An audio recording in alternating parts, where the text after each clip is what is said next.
O STF marcou julgamento de denúncia contra Bolsonaro e aliados para o dia 25 de março. A primeira turma do Supremo Tribunal Federal vai analisar a denúncia contra o ex-presidente Jair Bolsonaro e seus aliados, acusados de envolvimento na tentativa de golpe.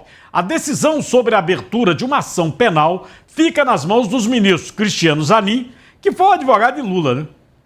Que agora é ministro, Carmen Lúcia, Flávio Dino, que foi o ministro da Justiça de Lula, que agora vai julgar Bolsonaro, e Luiz Fux. Nesse primeiro julgamento, o STF vai avaliar o chamado núcleo 1 da suposta conspiração, que inclui, além de Bolsonaro, ex-ministros como o general Braga Neto, que está preso, Anderson Torres, Augusto Heleno, general, e Paulo Sérgio Nogueira, também militar, tá? Sobre essa denúncia, você vai acompanhar da própria TV Justiça. Você vai ver da própria TV Justiça a reportagem. Acompanha.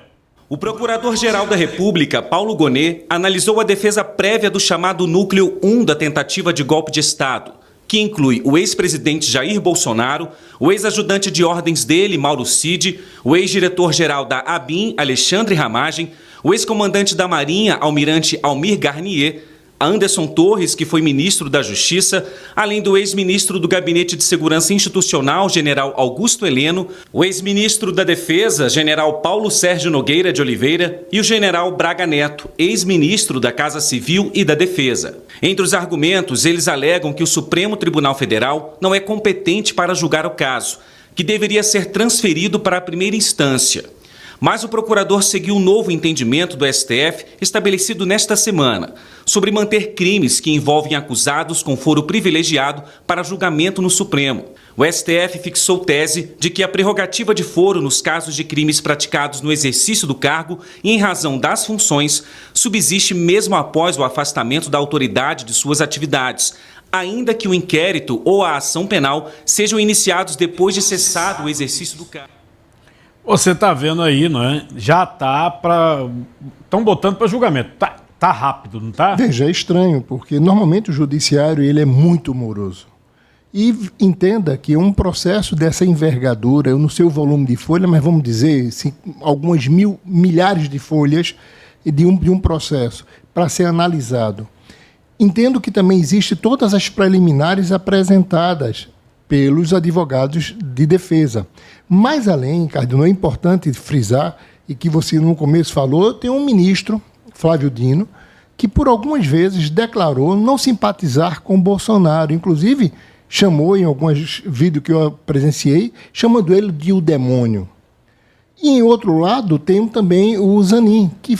Chegou a processar, né? Chegou a processar, e advogado do Lula.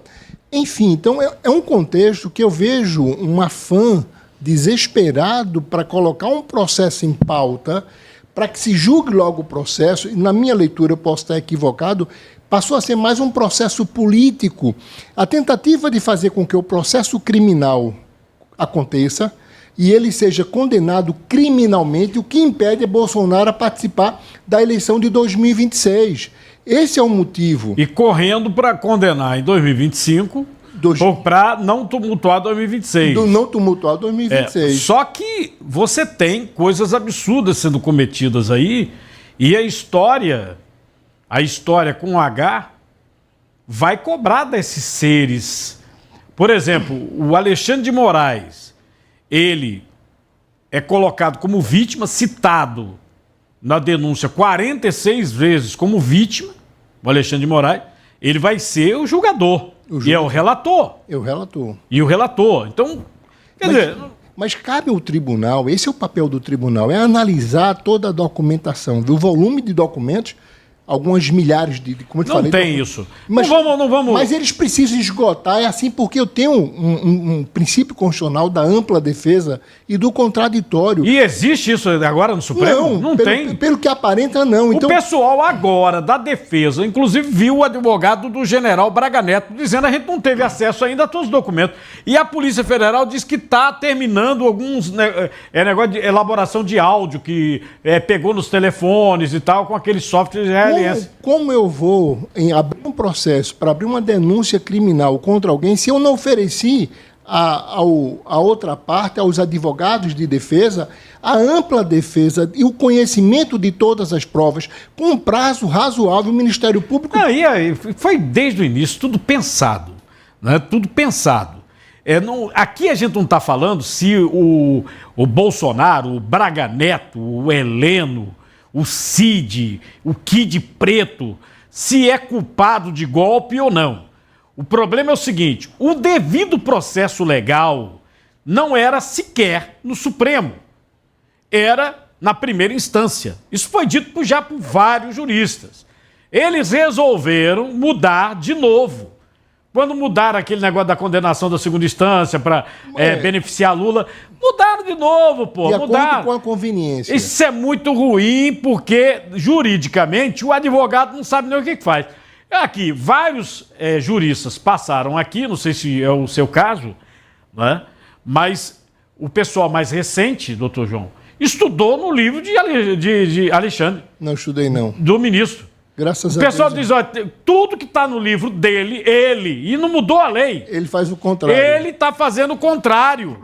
Então, quer dizer, se ele mesmo mudou, então quem é que vai estudar no livro dele? O livro dele rasga, queima, não serve para nada.